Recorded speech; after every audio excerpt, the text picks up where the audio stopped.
Hi friends, बाबूस किचेने सबाइके welcome करे आज আমি বানিয়েছি পনির বাটার মশলা। একেবারে রেস্টুরেন্টের স্বাদে পনির বাটার মশলা। টমেটো ছাড়া পনির বাটার মশলা আমি বানিয়েছি। তা চলুন দেখা যাক আমি কিভাবে বানিয়েছি রেসিপিটি। আর ভিডিওটি লাস্ট পর্যন্ত দেখার জন্য অনুরোধ রইল। পনির বাটার মশলা বানানোর জন্য আমি এখানে 200 গ্রাম পনির নিয়েছি। আর পনিরগুলোকে ঠিক এভাবে কিউব পিসেস করে কেটে নিয়েছি। একটা বোলের মধ্যে এখানে আমি গরম জল নিয়েছি। এই গরম জলের মধ্যে দেব লবণ। লবণটা ভালোভাবে জলের সাথে মিশিয়ে নেব। এই লবণ গোলা জলের মধ্যে দিয়ে দেব কিউব পিসেস পনিরগুলো। এভাবে পনিরগুলো ভিজিয়ে রাখবো 10 থেকে 15 মিনিটের জন্য। পনির এভাবে লবণ গোলা জলে ভিজিয়ে রাখলে পনিরের মধ্যে লবণের স্বাদ এসে যায়, সাথে সাথে পনিরগুলো খুব নরমও হয়ে যায়। পনির বাটার মশলার জন্য যে মশলাটা দরকার এখন আমি সেই মশলাটা বানিয়ে নেব। তার জন্য এখানে আমি কড়া গরম করে নিয়েছি। কড়ার মধ্যে এখন আমি দেবো 2 চামচ পরিমাণে বাটার, দেবো কিছুটা সাদা তেল। 1 চামচ মধ্যে এখানে আমি সাদা তেল দিয়েছি। এখন দেবো 2টো বড় সাইজে কোচানো পেঁয়াজ।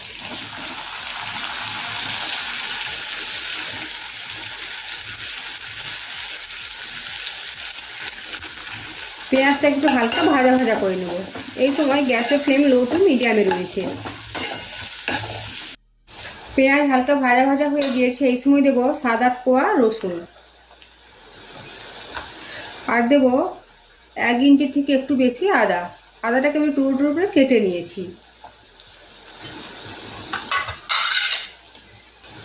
সাথে দেব 1/2 চামচ লবণ। আবারও সব কিছু ভাজা ভাজা করে নেব। আদা রসুন পেঁয়াজ অনেকখানি ভাজা ভাজা হয়ে গিয়েছে। আজ আমি টমেটো ছাড়া পনির বাটার মশলা বানাচ্ছি, তাই এখানে টমেটো আমি দিলাম না। এখন গ্যাসের ফ্লেম অফ করে দেব। আর এই সমস্ত উপকরণ খুব ভালোভাবে ঠান্ডা হতে দেবো। আদা পেঁয়াজ রসুন যেটা আমি ভেজেছিলাম ওটা ঠান্ডা হয়ে গিয়েছে। এটা এখন একটা মিক্সিং গ্রাইন্ডারের মধ্যে নিয়ে নিয়েছি। এর মধ্যে দেবো 8-10টা ভেজানো কাজু বাদাম। সাথে দেব 1/2 বাটি টক দই। এখন এই সমস্ত উপকরণ একটা ফাইন পেস্ট বানিয়ে নেব। আদা রসুন পেঁয়াজ টক দই আর কাজু বাদামের একটা ফাইন পেস্ট বানিয়ে নিয়েছি। এখন যাব নেক্সট প্রসেসে। কড়াই গরম করে নিয়েছি। কড়াইয়ের মধ্যে দেবো সাদা তেল। তেলের মধ্যে দেবো তেজপাতা, দারচিনি আর একটা ছোট এলাচ। ফোড়ন থেকে ভাজা ভাজা গন্ধ বেরিয়েছে। এই সময় দেব আদা রসুন পেঁয়াজ টক দই কাজু বাদামের পেস্ট। আর এই সময় সমানে নেড়ে যেতে হবে, যেহেতু টক দই দেওয়া রয়েছে তাই একটু নেড়ে নিতে হবে এটা।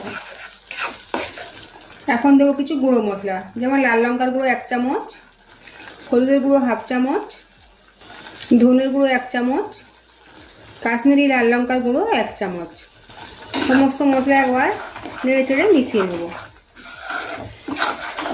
আর সাথে দেবো মিক্সি ধোয়া জলটা।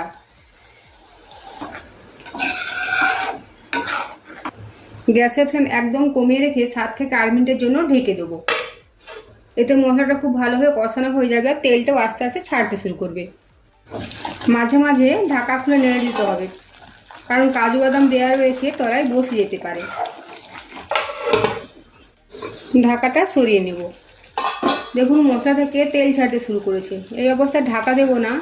ঢাকা খোলা অবস্থাতে কিছুক্ষণ সময় নিয়ে মশলাটাকে আরও ভালোভাবে কষিয়ে নেব, যাতে মশলার মধ্যে খুব সুন্দর একটা কালার চলে আসে। দেখেই মনে হচ্ছে মশলাটা খুব ভালোভাবে কষানো হয়ে গিয়েছে। মশলা থেকে এক্সট্রা জলটা পুরোপুরি শুকিয়ে গিয়ে মশলাটা খুব ভালোভাবে তেল ছেড়েছে। এর মধ্যে এখন আমি দেবো 1 বাটি গরম জল। গ্রেভির সাথে জলটা মিশিয়ে নেব। মশলার সাথে জলটা ভালোভাবে মিশিয়ে নিয়েছি। এখন এই গ্রেভির মধ্যে দেবো আগে থেকে নুন জলে ভিজিয়ে রাখা পনির। পনিরগুলো দিয়ে দিয়েছি। এখন গ্রেভির সাথে হালকা হাতে মিশিয়ে নেব। দেবো পরিমাণ মতো লবণ। লবণ গ্রেভির সাথে মিশিয়ে নেব। আবার 2 মিনিটের জন্য ঢেকে দেবো। 2 মিনিট পরে ঢাকাটা সরিয়ে নিয়েছি। গ্রেভি একদম ঠিকঠাক হয়েছে। যেহেতু এখানে টক দই দেওয়া রয়েছে তাই টেস্টটাকে ব্যালেন্স করার জন্য একদম অল্প পরিমাণে আমি এখানে চিনি দিচ্ছি। দেবো 1 চামচ পরিমাণে গরম মশলা গুঁড়ো, 1 চামচ কসুরি মেথি। সব কিছু একবার নেড়ে চেড়ে মিশিয়ে নেব। গ্যাসের ফ্লেম অফ করে দেব। সবশেষে দেবো 1 চামচ পরিমাণে বাটার।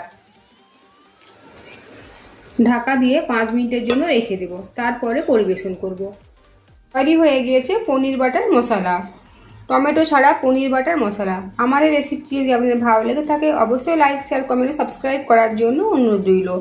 পাশে থাকা বেল আইকন প্রেস করার অনুরোধ রইল আমার প্রতিনিয়ত আপডেট পাওয়ার জন্য। ভালো থাকবেন, সুস্থ থাকবেন। ফিরে আসছি অন্য কোনো রেসিপি নিয়ে। ভিডিওটি লাস্ট পর্যন্ত দেখার জন্য ধন্যবাদ।